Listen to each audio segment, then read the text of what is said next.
येत्या 30 मार्च अर्थात गुढीपाडव्याच्या शुभ मुहूर्तावर नागपुरात माधव नेत्रालयाच्या नवीन इमारतीचं हिंगण्यात भूमिपूजन होणार आहे। याच दिवशी आद्य सरसंघचालक डॉक्टर केशव हेडगेवारांची जयंती आहे। या निमित्तानं पंतप्रधान मोदी आणि सरसंघचालक मोहन भागवत एकाच व्यासपीठावर येणार आहेत। मी जात आणि धर्माच्या आधारावर कधीही भेदभाव करत नाही। जो करेगा जात की बात उसको मारूंगा लात असं मी म्हणत आलेलो आहे। निवडणूक हरलो किंवा मंत्रिपद मिळालं नाही तर मी काही म्हणणार नाही। मी माझ्या तत्वांवर आधीपासून ठाम राहिलोय आणि राहीन असं प्रतिपादन केंद्रीय मंत्री नितीन गडकरी यांनी केलं। अजित पवार राज्याचे मुख्यमंत्री व्हावेत असा पुनरुच्चार राष्ट्रवादीचे नेते आणि सहकार मंत्री बाबासाहेब पाटील यांनी केलाय। तसंच मी आपल्या वक्तव्यावर ठाम असल्याचंही ते म्हटलं। मराठवाड्यातील दुसरे महसूल आयुक्तालय हे लातूरला व्हावं असं ठाम मत राष्ट्रवादीचे आमदार संजय बनसोडे यांनी व्यक्त केलंय। ते लातूरमध्ये बोलत होते। महसूल आयुक्तालय हा लातूरच्या लोकप्रतिनिधींचा अस्मितेचा मुद्दा असल्याचं त्यांनी म्हटलंय। मी मुख्यमंत्री होतो तेव्हा देवेंद्रजी टीममध्ये होते, आता ते मुख्यमंत्री आहेत। आमची एकच टीम आहे। आम्ही जे काही काम केलंय ते छत्रपती शिवाजी महाराजांचा आदर्श डोळ्यासमोर ठेवून केलंय असं म्हणत एकनाथ शिंदेंनी काँग्रेस प्रदेशाध्यक्षांवर टीका केली आहे। काँग्रेसच्या नसानसात औरंगजेबी प्रवृत्ती भिनली आहे। फडणवीसांची संवेदनशील नेतृत्व म्हणून ओळख आहे। हर्षवर्धन सपकाळ कोण इथपासून सुरुवात होते। आधी त्यांनी स्वतःची ओळख निर्माण करावी, मग फडणवीसांवर बोलावं अशा शब्दात प्रवीण दरेकरांनी हर्षवर्धन सपकाळ यांच्या टीकेचा समाचार घेतला। स्वतःचं अस्तित्व दिल्लीला दाखवण्याचा सपकाळ यांचा खटाटोप सुरू आहे अशी टीका मंत्री उदय सामंत यांनी केली। काँग्रेसनं आधी पराभवाचं आत्मचिंतन करावं, मग सरकारवर टीका करावी अशा शब्दात सामंत यांनी हर्षवर्धन सपकाळ यांच्यावर निशाणा साधला। औरंगजेब हा देशाचा आयकॉन होऊ शकत नाही, आम्ही त्याचा विरोध करतो। स्वतःच्या बापावर अत्याचार करणाऱ्या व्यक्तीचं कौतुक होत असेल तर त्या व्यक्तीविरोधात आम्ही उभं राहू असा इशारा महाराष्ट्र गोवा प्रांतमंत्री गोविंद शेंडे यांनी दिलाय। विधान परिषदेच्या निवडणुकीसाठी विश्वास देवकाते यांना उमेदवारी द्यावी यासाठी बारामतीमध्ये धनगर समाजाच्या वतीनं पत्रकार परिषद घेऊन मागणी करण्यात आली। त्यामुळे उपमुख्यमंत्री अजित पवार देवकातेंना उमेदवारी देणार का याकडे धनगर समाजाचं लक्ष लागले। पुणे आणि पिंपरी चिंचवड शहरात येणाऱ्या राष्ट्रीय महामार्ग आणि राज्य महामार्गावरील अतिक्रमण काढण्याचा दुसरा टप्पा आजपासून सुरू करण्यात येणार आहे। 30 मार्चपर्यंत ही मोहीम राबवून वाहतूक कोंडीचा प्रश्न निकाली काढण्यात येणार असल्याचा दावा PMRDA कडून करण्यात आला आहे। पुणे शहरात पासपोर्टची मागणी वाढली आहे। पासपोर्टसाठी 1.5 महिन्यांची प्रतीक्षा करावी लागते। मागील 2 महिन्यात पुण्यात 72,000 पासपोर्टचं वितरण करण्यात आलं। सोलापूर जिल्ह्यातील 9 उपसा सिंचन योजना मंजूर करण्यात आलेल्या आहेत। या योजनेसाठी तब्बल 504 कोटी रुपयांची तरतूद करण्यात आली आहे। यामध्ये सांगोला, मंगळवेढा आणि बार्शी उपसा सिंचन योजनेसाठी भरीव तरतूद करण्यात आली आहे। गेल्या 24 तासात विदर्भात उष्णतेची लाट होती। चंद्रपुरात सर्वाधिक 42 अंश सेल्सिअस तापमानाची नोंद झाली आहे, तर वर्धा इथे 41 अंशांपेक्षा अधिक तापमानाची नोंद झाली आहे। विदर्भात तुरळक ठिकाणी उष्णतेच्या लाटेचा तर राज्यात उन्हाचा चटका कायम राहण्याचा अंदाज आहे। नाथषष्ठी सोहळ्यासाठी 1000 बस तैनात केल्या जाणार आहेत। राज्यभरातील आगारातल्या या बसमधून यात्रा काळात किमान 3 लाख वारकरी प्रवास करतील असं नियोजन करण्यात आलंय। 20, 21 आणि 22 मार्च दरम्यान 426वा नाथषष्ठी सोहळा साजरा करण्यात येणार आहे।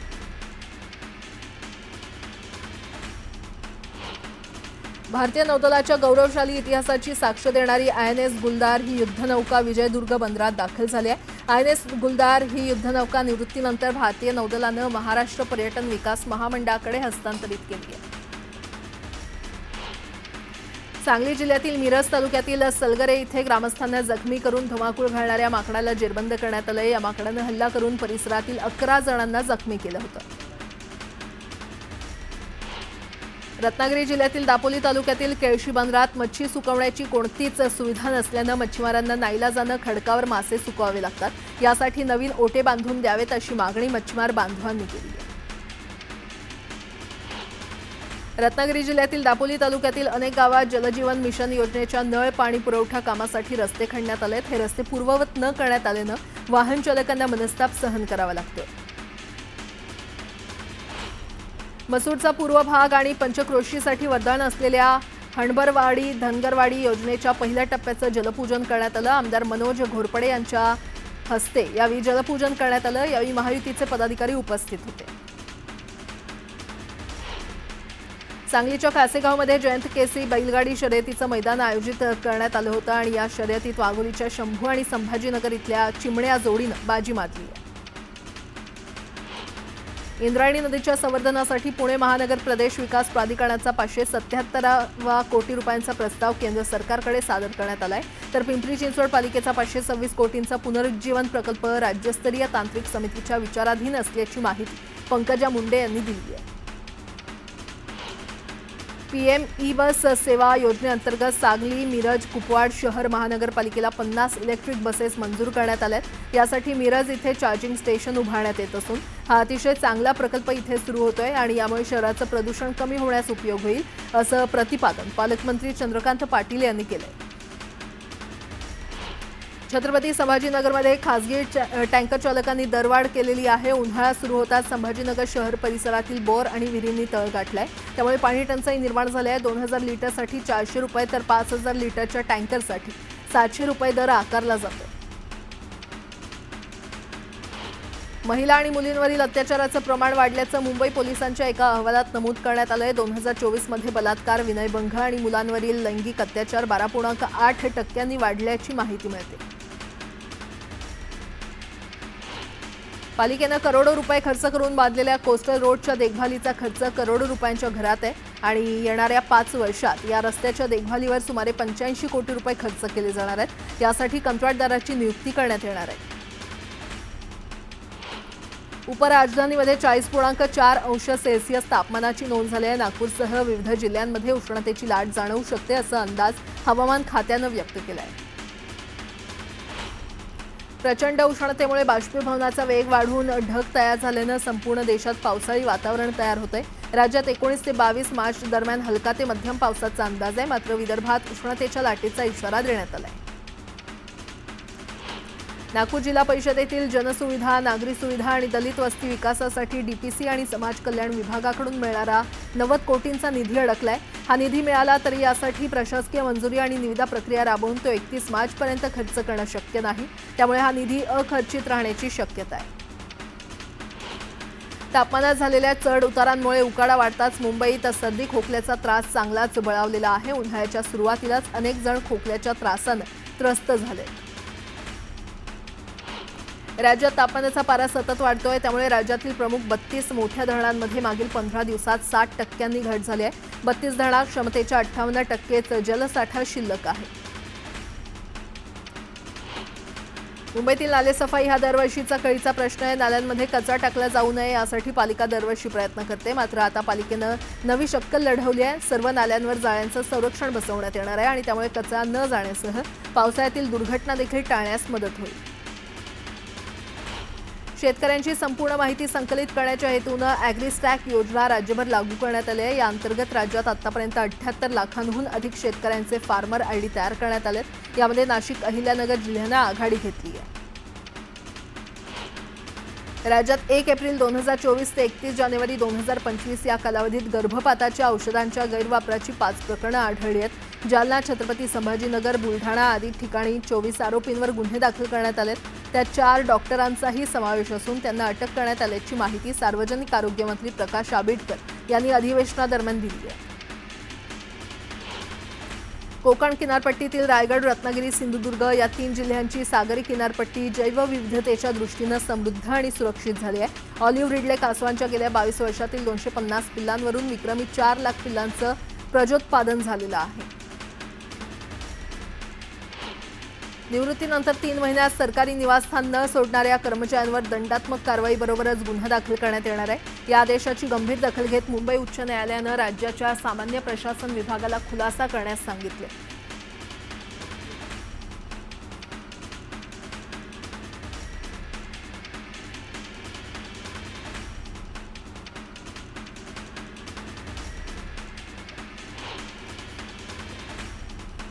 केईएम रुग्णालयात आता अवयव प्रत्यारोपणासाठी रुग्णाला फार काळ वाट पाहावी लागणार नाहीये. कारण भविष्यात रुग्णालयात हेलिकॉप्टरमधून अवयव आणता येणार आहेत.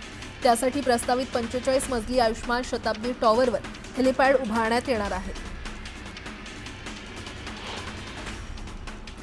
लोकलमधून पडून मृत्यू झालेल्या तरुणाच्या आईला भरपाई नाकारणाऱ्या मध्य रेल्वेला उच्च न्यायालयानं झटका दिलाय। न्यायमूर्ती शर्मिला देशमुख यांनी मृत तरुणाच्या आईचा दावा मान्य करत 8 लाख रुपयांची भरपाई मंजूर केली आहे। रेल्वेनं भरपाई द्यावी असे आदेश न्यायालयानं दिले।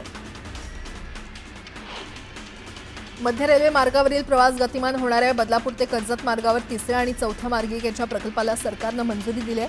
32.460 किलोमीटर लांबीच्या ब्राउनफील्ड रेल्वे प्रकल्पाला सरकारकडून मान्यता देण्यात आली आहे। पश्चिम रेल्वे मार्गावरील लोकलमध्ये फुकट्या प्रवाशांचं प्रमाण वाढलंय। अशा प्रवाशांना हेरून दंडात्मक कारवाई करण्यात टीसींनी विक्रमी कामगिरी केलेली आहे।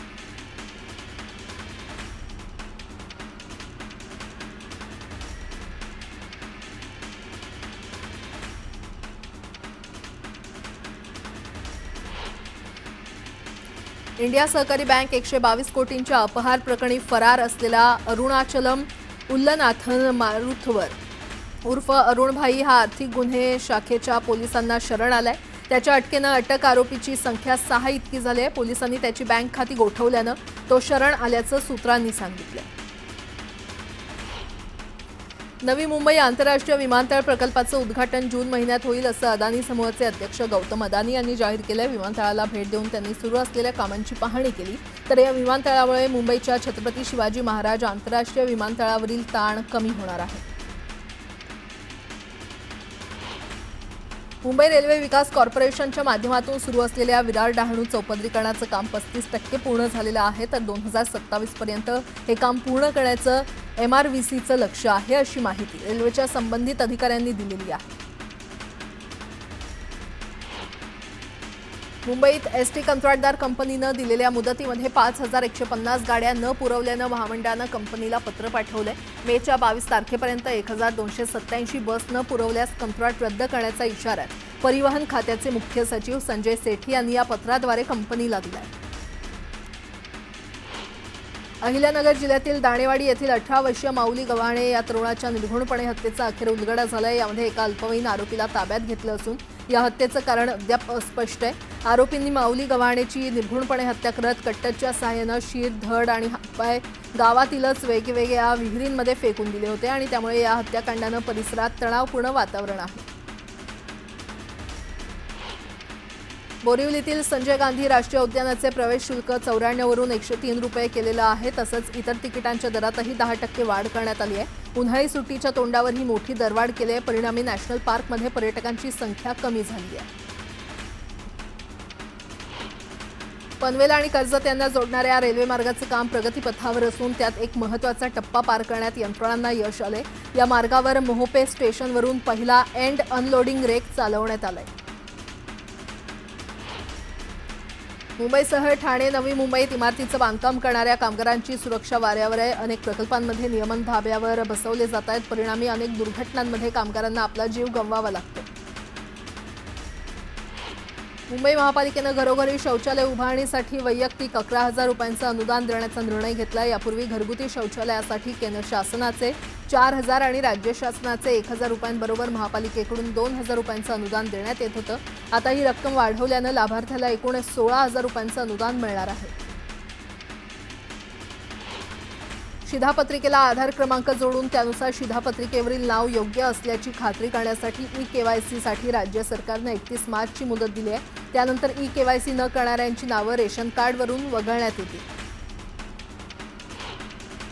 लोकसंख्येच्या तुलनेत दरवर्षी विद्यार्थी संख्येमध्ये वाढ होणं अपेक्षित असताना मागील 6 वर्षातील राज्यातील शाळांमध्ये तब्बल 18,55,723 विद्यार्थी संख्या घटल्याचं वास्तव समोर आलंय। विद्यार्थ्यांच्या तुलनेत ही घट 7.99% असल्याचा निष्कर्ष समर्थन या संस्थेनं मांडलाय।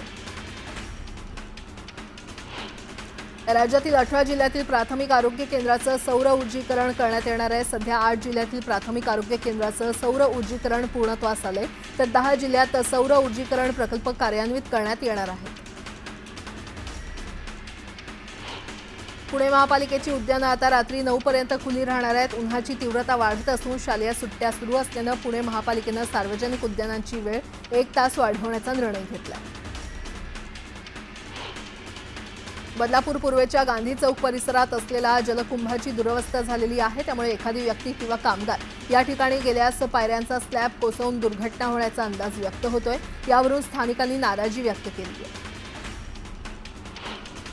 सोलापुरात बर्ड फ्लूचा कहर पाहायला मिळतोय। बर्ड फ्लूच्या प्रादुर्भावामुळे पक्ष्यांचा मृत्यू होतोय। पालिकेने फक्त नावालाच प्रतिबंधक क्षेत्र केलं असून कोणतीही उपाययोजना केलेली नाही। गेल्या 8 दिवसात 100 कावळे, बदक, घार अशा पक्ष्यांचा मृत्यू झालाय। त्यामुळे नागरिकांनी संताप व्यक्त केला। येवला, सिन्नर, घोटी, जायखेडा भागातील पेट्रोल पंपावर कर्मचाऱ्यांना मारहाण करण्यात रोख रक्कम लुटण्यात आली होती आणि या प्रकरणी पोलिसांनी 5 जणांच्या मुसक्या आवळल्या।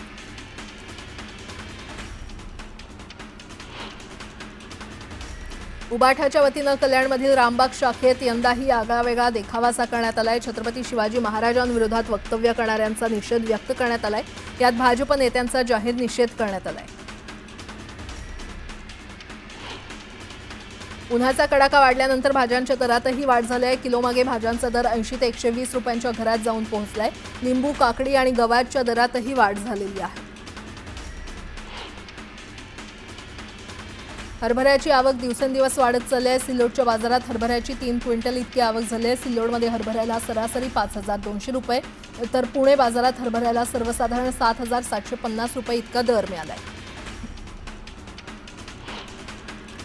राज्यातील बाजार समित्यांमध्ये 45,000 क्विंटल कांद्याची आवक झाली आहे। यात पुणे बाजारात लोकल कांद्याची 15,000, तर अहिल्यानगर बाजारात उन्हाळ कांद्याची 11,000 क्विंटल इतकी आवक झालेली आहे।